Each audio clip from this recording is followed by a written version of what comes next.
Right bracket chapter 2. Pre-existence and foreordination. And there was war in heaven. Michael and his angels fought against the dragon, and the dragon fought and his angels, and prevailed not, neither was their place found any more in heaven. Rev. 12:7-8. According to Mormon doctrine, there was literally a war in heaven of all places. The devil sought to control the minds of men, God wanted only their hearts. How art thou fallen from heaven, O Lucifer? Isaiah asked, knowing that Lucifer's design was to force all men to be his slaves. He wanted to govern men with a compulsion that would make them obey without question and without freedom. His plan failed in that pre-existence state, but it has met with great success in mortality. There is nothing unreasonable in the belief of a former existence of men in a spirit world. The majority of all mankind believe in it. Even though the Bible is filled with references to men's spiritual existence before they were born, yet many of the Christian churches do not understand nor do they believe in that doctrine. It is the Spirit that gives everything life, and it is the Spirit that possesses intelligence, that experiences taste, smell, pain and feelings. When the body experiences death, the spirit leaves the body. Man's spirit has an existence after death, and it had an existence before birth. The scriptures say that when people die, then shall the dust return to the earth as it was, and the spirit shall return unto God who gave it. Eg. 12:7. Right bracket Jesus, too, taught the doctrine of his own pre-existence, when he declared, "Before Abraham was, I am," John 8:58, and again he said, "And now, O Father, glorify thou me with thine own self with the glory which I had with thee before the world was." John 17:5. Jesus was a living spirit before the world was. Paul, his apostle, indicated that God was the Father of Jesus, and the Father of us all, when he said, "We have had fathers of our flesh which corrected us, and we gave them reverence. Shall we not much rather be in subjection unto the Father of spirits and live?" Heb. 12:9. We were all there great and small in a spirit world. The Lord selected his prophets and apostles in that sphere, for Jeremiah learned, "Then the word of the Lord came unto me, saying, Before I formed thee in the belly I knew thee, and before thou camest forth out of the womb I sanctified thee, and I ordained thee a prophet unto the nations." Jer. 1:4-5. If God favored some men to be prophets before they were born, then it is plausible that everyone else had a part of that existence. It is also reasonable that if some were favored to be prophets, then others were not so favored. The Apostle Orson Pratt's exhaustive treatise on the pre-existence of mortals in his book The Seer includes enough to convince any skeptic of this doctrine as scriptural, reasonable and very true. Pratt appeals in depth to the plausibility and beauty of this doctrine when he said, "There is something grand and sublime in the contemplation of our pre-existence. How wonderful and interesting it is for us to know that the beings whom we call ourselves, that now dwell in these earthly tabernacles, existed thousands of years ago, that we were present when the foundations of the earth were laid, that we then sang and shouted for joy that we were engaged with our oldest brother, the firstborn, in organizing this world, that we dwelt for ages in our Father's presence in a celestial or glorified world, that we there beheld his face, and rejoiced in his glory, that we there were instructed in the wisdom and knowledge of God, till the intelligence which radiated from our persons shone like the morning light." Orson Pratt, The Seer, page 20. But the devil and his angels were cast out of heaven. The others were gathered into different divisions of learning, intelligence, and capacities. Just as in mortality, some spirits advanced more than others. Some obtained a vast amount of knowledge while others developed talents and skills, a few became very religious and devout. There was no stereotyped, conglomerate or equal formation of man in that spiritual creation. They became just as different there as they are here in mortality. Indeed, it was there that the nations, the races and the divisions among men were first made. Some became very noble and great in the eyes of God, and these were selected, ordained and segregated from the rest for a special mission upon the earth. The noble prophets, apostles and patriarchs were familiar with each other, and they were set apart from the rest, just as they are in mortality. In the book of Abraham this statement appears, "Now the Lord had shown unto me, Abraham, the intelligences that were organized before the world was, and among all these there were many of the noble and great ones, and God saw these souls that they were good, and he stood in the midst of them, and he said, These I will make my rulers, and he said unto me, Abraham, thou art one of them, thou wast chosen before thou wast born." P of GP, Book of Abraham, 3:22-23. It was in this council that God foreordained a select people to be his rulers. It is evident that God predestined the time and place that his chosen people should live on earth. Paul says, "For whom those who loved God he did foreknow, he also did predestinate to be conformed to the image of his Son, that he might be the firstborn among many brethren. Moreover, whom he did predestinate, them he also called. And whom he called, them he also justified. And whom he justified, them he also glorified." Romans 8:29-30. This gives us a better understanding of why there are the unequal divisions of knowledge, talent, belief among men, not to mention the erratic variances in circumstances and color of those born into mortality. It also gives more meaning to those scriptures which explain that time when the Most High divided to the nations their inheritance, when he separated the sons of Adam, he set the bounds of the people, according to the number of the children of Israel. For the Lord's portion is his people, Jacob is the lot of his inheritance. Jude 32:8-9. Apostle Mark E. Peterson gives the following information concerning the doctrine of pre-existence. Is there reason then why the type of birth we receive in this life is not a reflection of our worthiness or lack of it in the pre-existence life? Can we account in any other way for the birth of some of the children of God in darkest Africa, or in flood-ridden China, or among the starving hordes of India, while some of the rest of us are born here in the United States? We cannot escape the conclusion that because of performance in our pre-existence some of us are born as Chinese, some as Japanese, some as Indians, some as Negroes, some as Americans, some as Latter-day Saints. These are rewards and punishments, fully in harmony with his established policy in dealing with sinners and saints, rewarding all according to their deeds. Let us consider the great mercy of God for a moment. A Chinese, born in China with a dark skin, and with all the handicaps of that race, seems to have little opportunity. But think of the mercy of God to Chinese people who are willing to accept the gospel. In spite of whatever they might have done in the pre-existence to justify being born over there as Chinamen, if they now, in this life, accept the gospel and live it the rest of their lives, they can have the priesthood, go to the temple and receive endowments and sealings, and that means they can have exaltation. Isn't the mercy of God marvelous?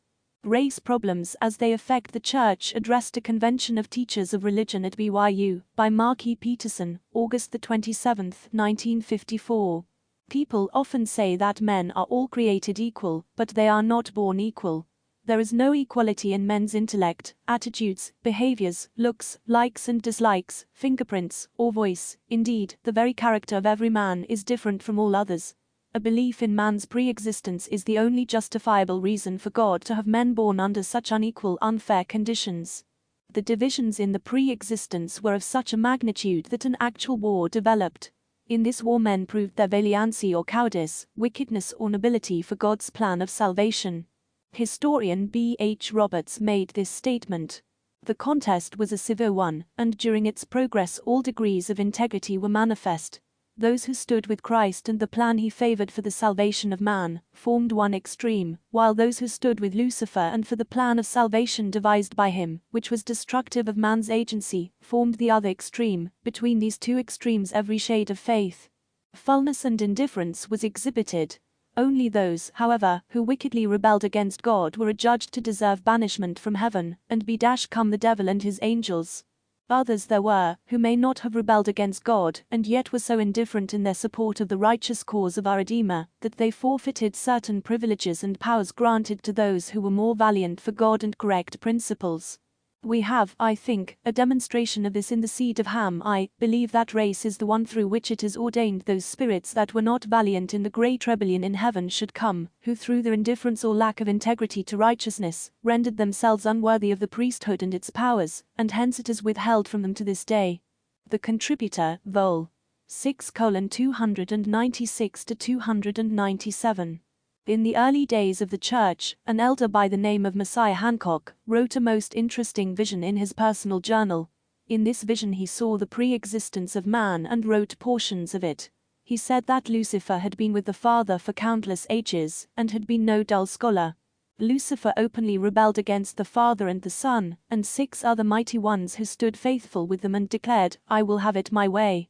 I saw the faithful ones gather around the Father and the Son, and Lucifer's workers gathered around him. We who were faithful to the Father and the Son had a white star upon us, and the others chose a red star. American warplanes today use a white star, but communist nations use a red star. About 1/3 of the males and females would not accept of either star, but withdrew from the conflict. The females, taking the males by the arm, said, let us not take part with either side. Let us retire. When they were cast out after the manner of spiritual warfare, they had no power to return. Satan and his followers were all cast down, their female companions wept, and we all wept. No females took part against the Father and the Son, but all took sides in their favor, except the neutral ones already mentioned. Right bracket. I next saw Michael and his companion proceed a long way off, to people the earth where Lucifer and his followers had been cast. As time passed, other notable ones followed as they were appointed.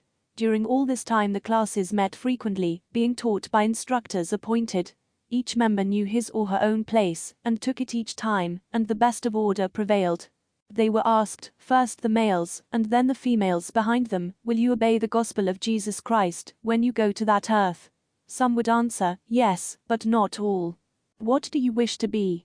He would sometimes sag, I wish to be a judge, or an officer of high rank among the people. Then he would be asked, will you sustain the laws of God, and also the rights of all mankind? And the answer in every instance was, yes. I saw there that those who were proficient in their classes were advanced more rapidly until they became most perfect in those heavenly teachings, but some males, even they in heaven, would neglect their females and their classes, and not meet with them. At last the time came for me to go to the earth. The Savior came to me and said, Messiah, it is time for you to prepare to go. You have been faithful so long here, it is time for you to go, that you may return and be as we are. As I beheld him, I thought, how is it that I am not as you are now? For it seemed that I knew nothing of the earth or the changes of probation there would make in me. However, I said, who will go down to that earth, and be my father, and help me that I may be brought in the ways of truth and righteousness? A male by the name of Levi stepped forth, in the presence of the Son, and said, I will go down to yonder earth, and by the help of the great Eternal, I will try to do as well by you as you have done for me, for I am grateful to you for all your kindness to me. He returned to his place, being an instructor of a class. Messiah Hancock Journal. Right bracket. The prophet Joseph Smith said that every man who has a calling to minister to the inhabitants of the world was ordained to that very purpose in the Grand Council of Heaven, before this world was. TPJS, page 365. Thus all those that were not valiant enough to receive that foreordination in the pre-existence would not be worthy of being ordained to the priesthood in this life. Some were given a responsibility to bear the priesthood, but others were denied that privilege. From these clear insights, we can understand why Jesus said, My sheep know my voice. How could a people know that voice if they had not heard it before? It was clearly a distinction already made in the pre-existence. This explains why some people delight in the words of Christ, but to others it falls upon deaf ears. Apostle Orson Hyde delivered a speech to the high priest's quorum in Nauvoo, Illinois, September 1844, in which he explained, at the time the devil was cast out of heaven, there were some spirits that did not know who had authority, whether God or the devil. They consequently did not take a very active part on either side, but rather thought the devil had been abused, and considered he had rather the best claim to government. These spirits were not considered worthy of an honorable body on this earth. Now, it would seem cruel to force pure celestial spirits into the world through the lineage of Canaan that had been cursed. This would be ill-appropriate, putting the precious and vile together. But those spirits in heaven that lent an influence to the devil, thinking he had a little the best right to govern, but did not take a very active part anyway, were required to come into the world and take bodies in the accursed lineage of Canaan, and hence the Negro or African race. Orson Hyde, by J. S. Hyde, page 56. Right bracket. Contemporary writers have also expressed the same ideas. Because God knew all of his children from the beginning and knew what would be best for them during the second estate, he deliberately planned the time and place and circumstances where various types of personalities would best fit in. Some are superior in one way, some in another. Some are outstanding in material things, some are predominant in things of the spirit. Some are a happy combination of each.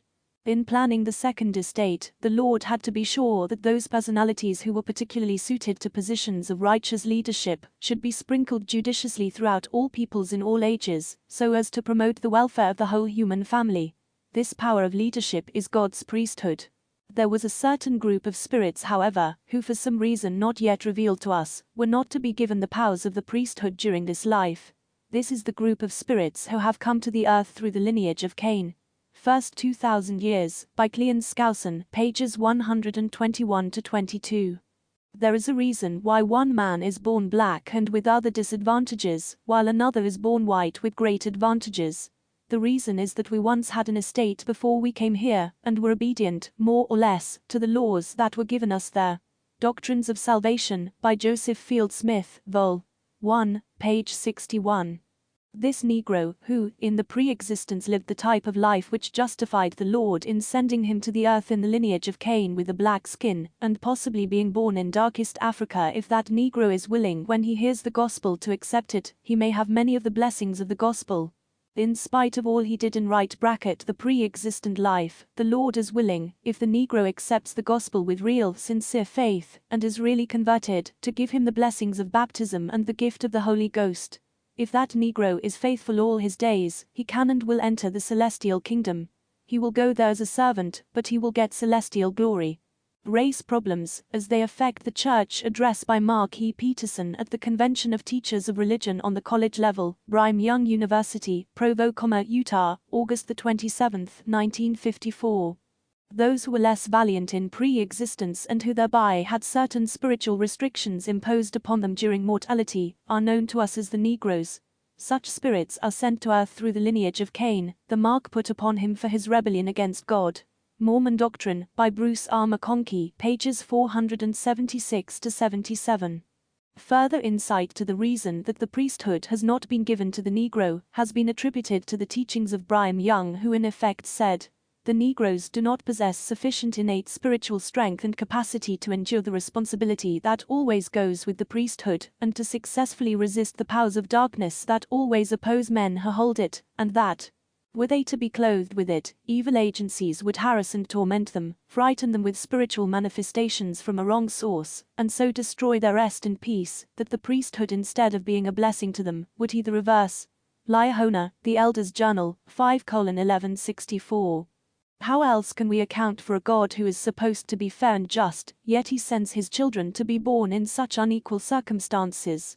Some of his child-ren are born into such a reduced state that for thousands of years they have developed little or no arts, where science has advanced no further than a bow or a spear, where they exist by eating insects and raw meat, where, even among its own race, cannibalism is practiced. Yet some other child will be born in a most advanced civilization, where even without wealth, they are born with the inherent talents of achieving great knowledge, and the abilities to surround himself with all the refined comforts, music, arts, science and everything that men's culture has to offer. Whatever reasons men might give for not believing in the doctrine of pre-existence, they must conclude that it is more reasonable and justifiable than any other possible basis for the dealings of a just God with his children. It is because of this pre-existence that we can comprehend the vast ranges between the good and bad, the great and small, the blessed and the cursed among men.